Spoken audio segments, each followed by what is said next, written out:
Hi, I'm Professor Chang from Calvin International Student Mission.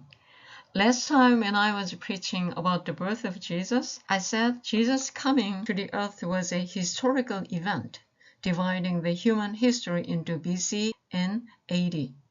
Likewise, when Jesus enters your life will inevitably be divided into before and after you met him.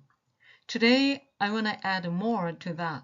Jesus changes not only your life, but also that of your country. Our country, Korea, is a really good example. We were one of the poorest countries in the world right after the Korean War in 1950s, with a per capita income of $53. But in 2018, it surpassed $30,000 and it currently stands at around $36,000. In terms of gross national income, we rank 13th in the world. Really thankfully, Christianity was growing rapidly after the Korean Civil War, and the believers gathered in the church early in the morning and prayed together. In those days, their first prayer request was for the nation. They were so poor and under constant threat from North Korea, so they couldn't help but praying for the nation. And yet, where in the world was a nation whose believers cried out and prayed for their country early in the morning almost every day? God heard those prayers and poured out blessings. Even in the 1960s, North Korea was richer than South Korea. In the 1966 World Cup, North Korea advanced to the quarterfinals. If sports were a proxy for national strength, the gap between North and South Korea was huge. However, North Korea, having rejected and rebelled against God, fell into ruin, while South Korea was the complete opposite. How could two countries on the same Korean peninsula, just a few degrees of latitude apart, have such difference? One side is lush and bountiful, while the other suffer from persistent drought and poor harvest, leaving its people suffering from famine. How would you explain this difference?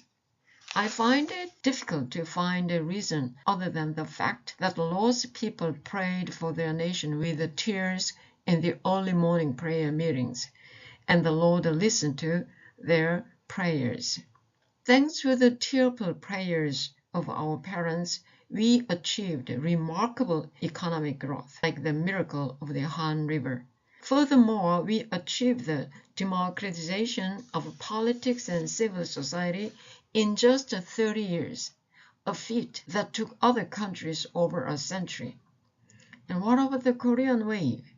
From sports and pop music to films and dramas, Korea has now reached a level of cultural excellence recognized worldwide.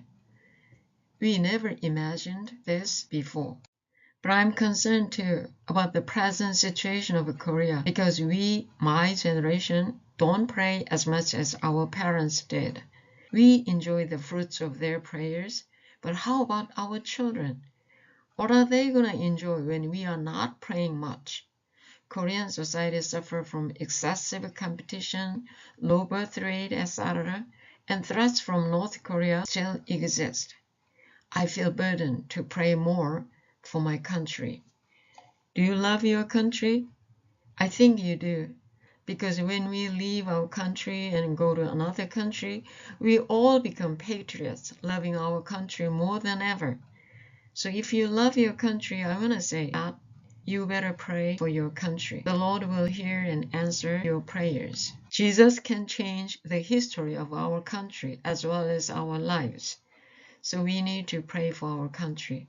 I love these biblical verses and I pray that our nation will be like this. Love and faithfulness meet together, righteousness and peace kiss each other. Faithfulness springs forth from the earth, and righteousness looks down from heaven. The Lord will indeed give what is good, and our land will yield its harvest. Righteousness goes before him and prepares the way for his steps. I wish you pray your country will be like this too. We want to invite you to our worship, 11 a.m. every Sunday at A302 Undergrad Building in Calvin University. Everyone is welcome.